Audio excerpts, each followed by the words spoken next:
June 4th, 2020 was one of my favorite surprise storm chases. I didn't expect much that day, and while I didn't get crazy storms, I got beautiful storms. I went to Rapid City, South Dakota, where there was a severe thunderstorm watch in effect, and the road network out there was very poor, and due to COVID, certain roads were actually shut down, meaning we couldn't enter them. Now, this supercell produced baseball-sized hail, and on the right, you can actually see some Kelvin-Helmholtz waves, where you got these weird little eddies forming from the result of changing wind speed and direction with height, which caused those kind of rolling waves. It was really neat to see.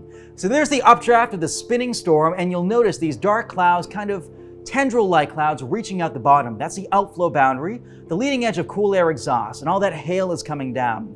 Now, I narrowly escaped the baseball-sized hail, but then eventually abandoned that storm and went to a new one near Mount Rushmore, and that's when I got inside a crazy hail shaft that didn't have big hail, but it had a lot of hail.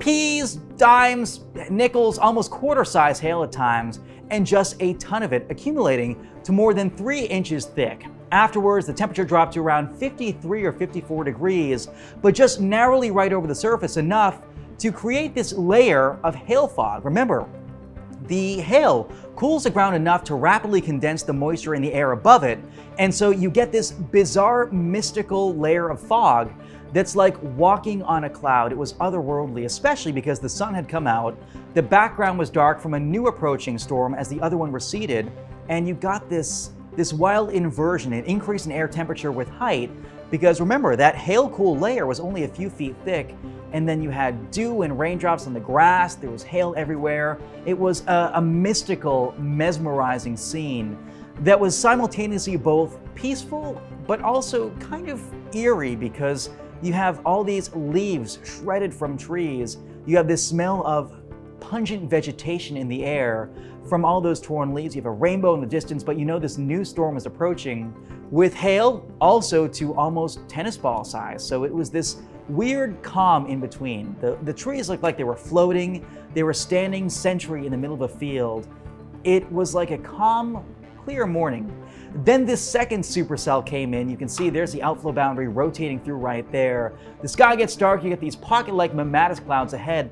And so I actually went to the Rapid City airport and saw colors I hadn't seen before. It was like looking at cotton candy in the sky, the pink underneath these storms. And I was so high up that I was almost eye level with the storms. You get this weird wave-like pattern along the outflow boundary, which was this strange shade of blue. I'd never seen that. It was like a starburst almost fanning outwards. There is a hail shaft where the hail is actually illuminated pink by the setting sun. It's like that weird rose-colored sky. And it looks warm, it looks inviting, it looks nice, and then you get these pinpoint lightning strikes all around you. It was a weird cognitive dissonance to get that peaceful feeling at the same time, like, hey, I gotta get out of here. I'm on this really tall ledge with lightning flashing all around. But to see something like that coming in is something that most people don't get to witness unless they're looking up. And the sun was setting just right to create these violet shades in the sky.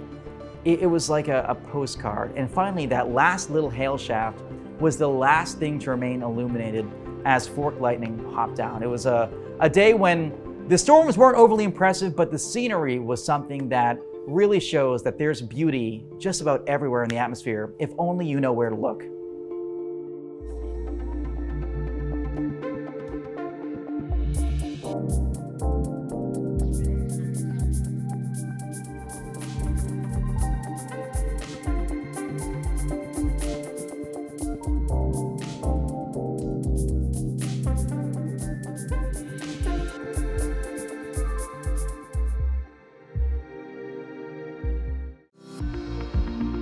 Follow MyRadar on social media: Facebook, Twitter, Instagram, and YouTube. Download MyRadar on iOS, Android, Amazon Alexa, Xbox, and Windows.